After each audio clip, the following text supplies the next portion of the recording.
Bonjour, bienvenue dans cette vidéo qui couvre la fin du chapitre sur les puissances, donc pour les classes de 4e 1, 4e 3. Alors, selon les classes, certaines certains passages ont déjà été travaillés en classe et d'autres non, et inversement dans l'autre classe. Donc, je compte sur vous pour regarder globalement la vidéo dans son ensemble, et puis donc compléter dans le cahier de leçons ce qui doit être complété. Alors, il nous restait donc deux règles de calcul à voir sur les puissances. On avait déjà vu deux premières règles. Alors, les deux règles qui suivent sont un peu moins utilisées que les autres, mais il faut les voir quand même, savoir les utiliser si vous en avez besoin. Donc, premièrement, on partait de la définition de l'écriture A puissance 3. Alors, A puissance 3, par définition, c'est A fois A fois A. Et on cherchait, nous, à calculer 10 puissance 2 à la puissance 3. Alors, si on veut calculer 10 puissance 2 à la puissance 3, et qu'on compare avec le A puissance 3, dont on vient de donner la définition, donc A puissance 3 et 10 puissance 2 à la puissance 3, c'est la même chose, à condition de prendre 10 puissance 2 pour A. Donc, si on applique cette formule pour A égale 10 puissance 2, 10 puissance 2 à la puissance 3, c'est donc égal à 10 puissance 2 fois 10 puissance 2 fois 10 puissance 2. On remplace les A par 10 puissance 2. Alors, c'est précisément ce dont on avait besoin pour le calcul. Donc, 10 puissance 2 à la puissance 3, c'est 10 puissance 2 fois 10 puissance 2 fois 10 puissance 2. Et, compte tenu des règles de calcul qu'on a déjà vues sur les puissances, quand on multiplie plusieurs puissances d'un même nombre, on additionne les exposants. Ce sera donc 10 puissance 2 plus 2 plus 2, c'est-à-dire 10 puissance 6. En conclusion, 10 puissance 2 à la puissance 3, c'est 10 puissance 6, c'est-à-dire 10 puissance 3 fois 2. Donc, quand on élève une puissance à une nouvelle puissance, en fait, on multiplie les exposants. Pour la deuxième règle de calcul, donc 2 puissance 3 fois 5 puissance 3, si on revient à la définition, 2 puissance 3, c'est 2 fois 2 fois 2, qu'on multiplie par 5 puissance 3, c'est-à-dire 5 fois 5 fois 5. Comme il ne s'agit que de multiplication, on peut regrouper donc les facteurs dans un sens différent, c'est 2 fois 5 fois 2 fois 5 fois 2 fois 5. Et si on observe cette expression, c'est 2 fois 5 à la puissance 3. 2 fois 5, ici, qu'on multiplie encore par 2 fois 5, qu'on multiplie encore par 2 fois 5, ce qui est précisément la définition de 2 fois 5 à la puissance 3. 2 fois 5 à la puissance 3, c'est donc 10 puissance 3, mais ce qui nous intéresse, nous, c'est de constater donc que 2 puissance 3 fois 5 puissance 3, on peut l'écrire sous la forme 2 fois 5 à la puissance 3, c'est-à-dire que quand on multiplie deux nombres différents mais qui sont élevés à la même puissance, ici 2 est à la puissance 3 et 5 à la puissance 3, on peut faire la multiplication 2 fois 5 et conserver la puissance. Donc en fait on regroupe les facteurs et on conserve la puissance 3 qu'on avait pour chacun des facteurs qui étaient isolés.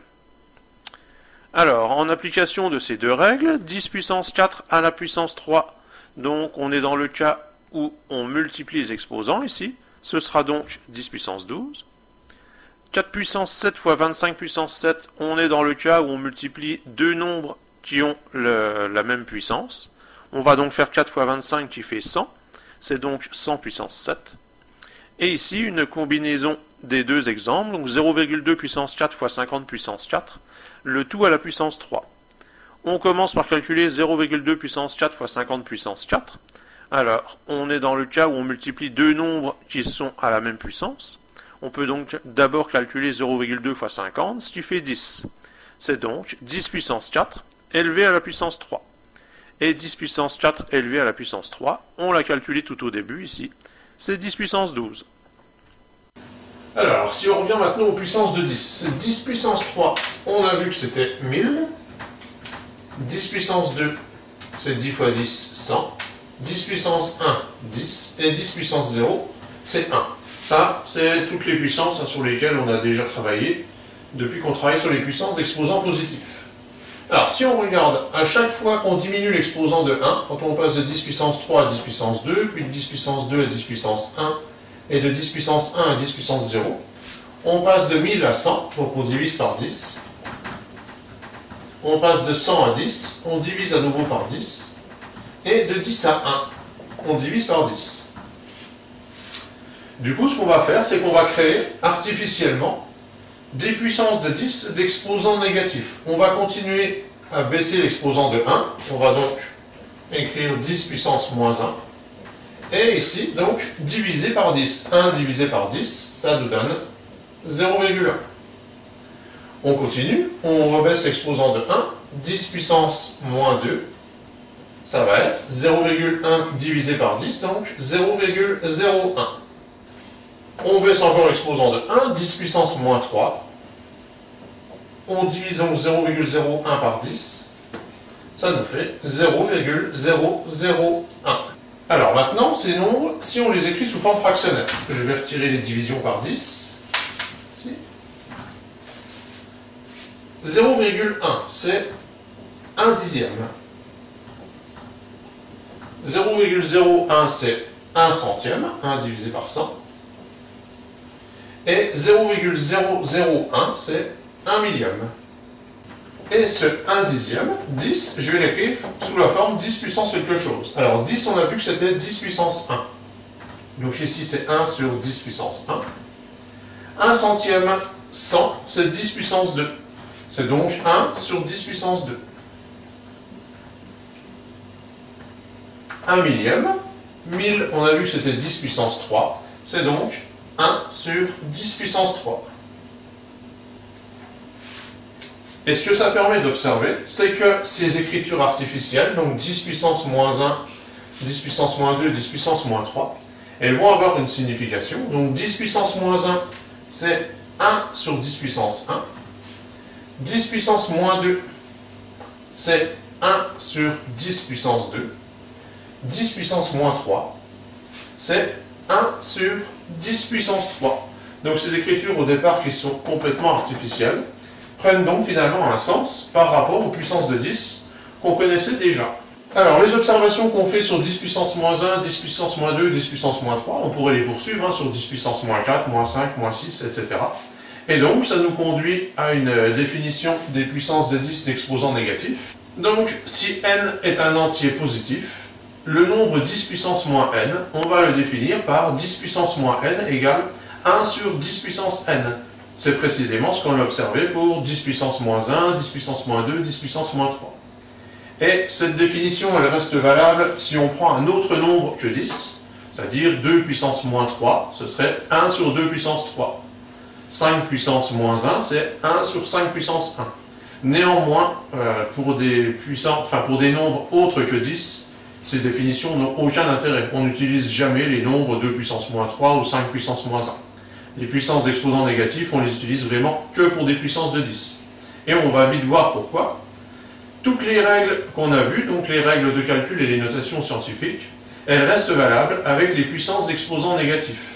Donc les 4 règles de calcul qu'on a vues précédemment, on pourra continuer à les appliquer avec des puissances d'exposants négatifs.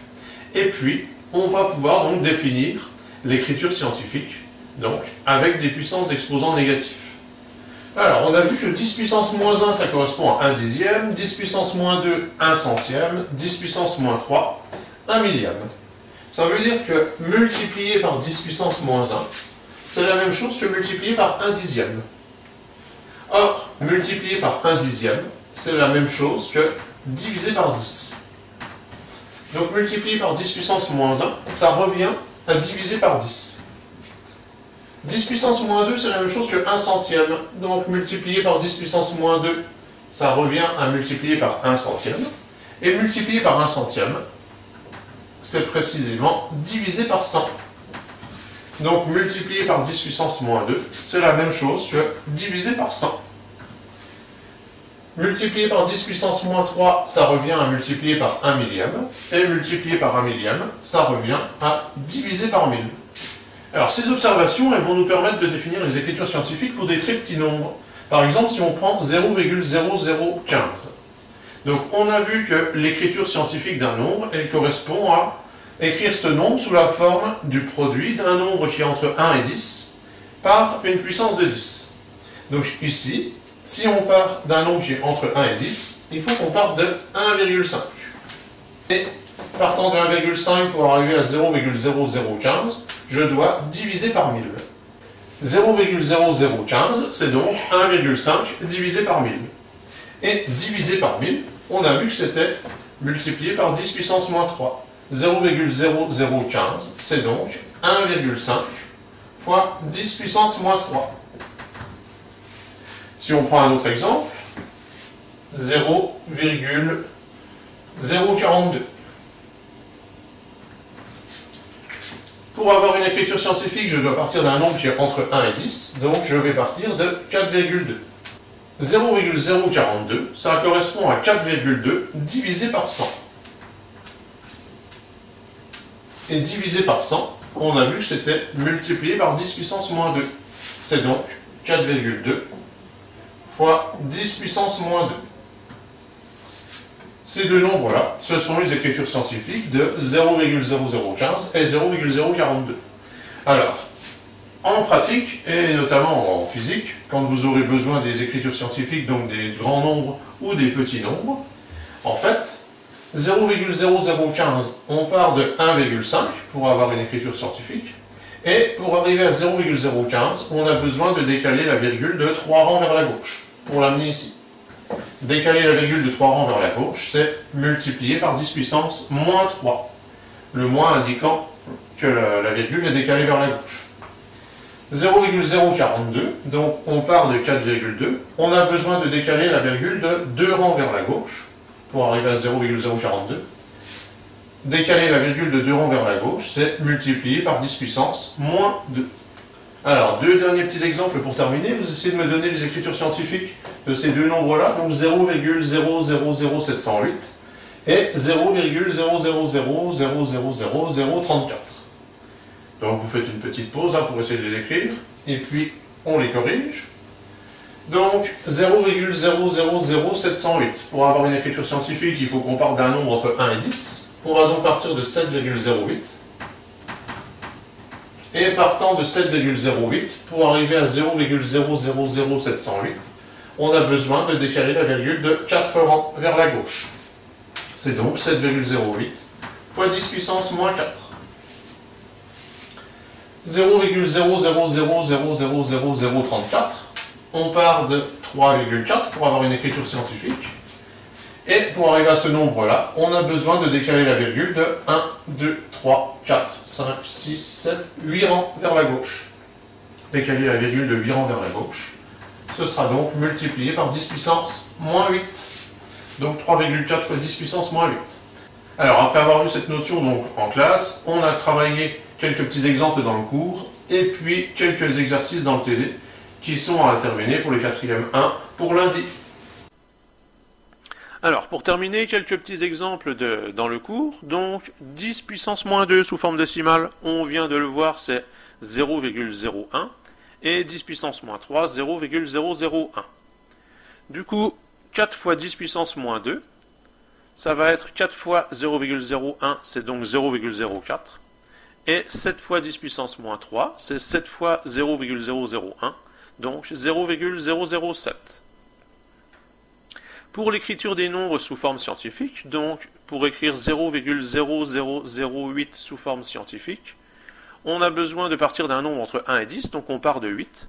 Et partant de 8, pour arriver à ce nombre-là, on doit reculer la virgule de 4 rangs vers la gauche. C'est donc 8 fois 10 puissance moins 4. Pour 0,037, on part de 3,7. On doit reculer la virgule de 2 rangs vers la gauche. C'est donc 3,7 fois 10 puissance moins 2. Et pour 0,000054, on part de 5,4. Et on a besoin de reculer la virgule de 5 rangs vers la gauche. C'est donc 5,4 fois 10 puissance moins 5.